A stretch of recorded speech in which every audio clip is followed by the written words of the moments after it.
I grew up outside of Morgantown, West Virginia, along a creek with rhododendron bushes.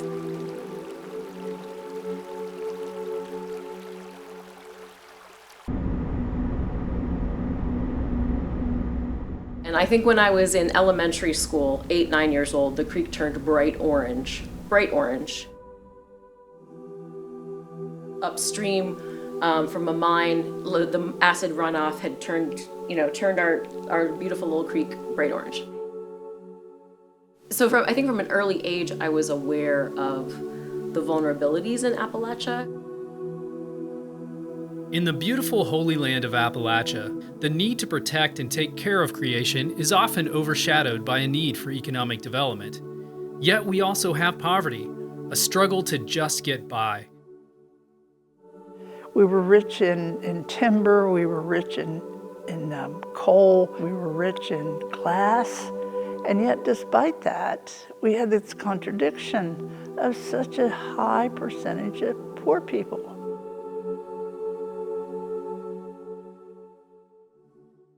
That was the genesis of the Catholic Committee of Appalachia.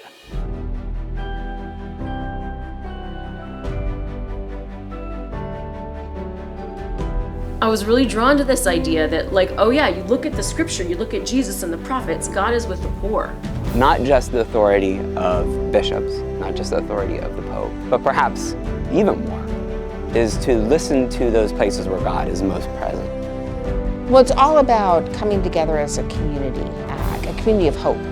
We did not want theology out of a textbook. We did not want theology out of, a college classroom. We wanted theology that was lived and walked and breathed in these hollows and these mountaintops. Like many good ideas, this all began as notes written on a napkin in a bar.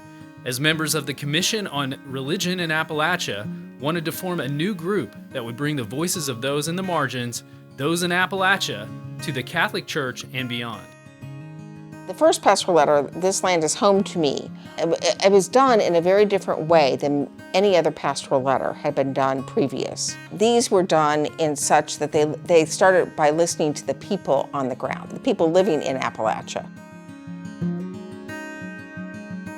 Somebody had the idea of, instead of our going to the bishops with this, which would be just an idea, why don't we put a team of people into the field to do listening projects? Or you convene maybe 10, 12 people and ask them, what is life like for you? What does the church and the gospel have to say? These listening sessions were hugely successful.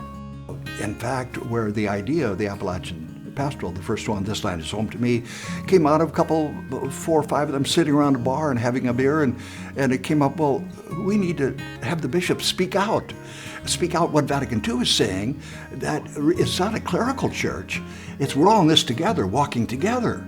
See, up to this point, the church, the image of the church that most people had was this fortress on the hill.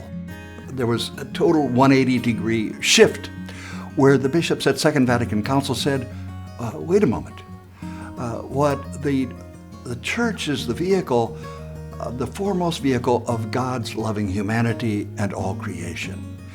And how that happens is not a fortress on a hill, but is rather 2 or 3 coming together. And Jesus promised, and there I am in the midst. This was church to them. This was church at the ground. This was grassroots church. And they saw the importance of it and knew that the bishops needed to be saying this too. The bishops should be lifting up the voice of the people of Appalachia. And a pastoral letter would be just the thing to do it. God put humanity in the garden to care and cultivate it. That's Genesis 2:15.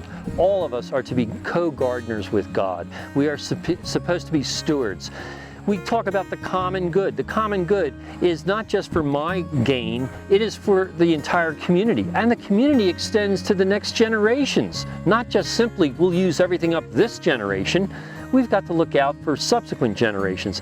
That's the kind of issue that is at stake when it comes to a theological reflection on care of creation.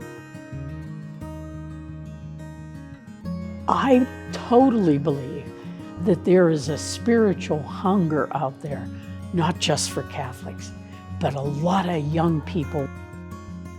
When I'm in CCA, I feel like maybe I'm in the church that the first followers of Jesus were trying to bring into the world.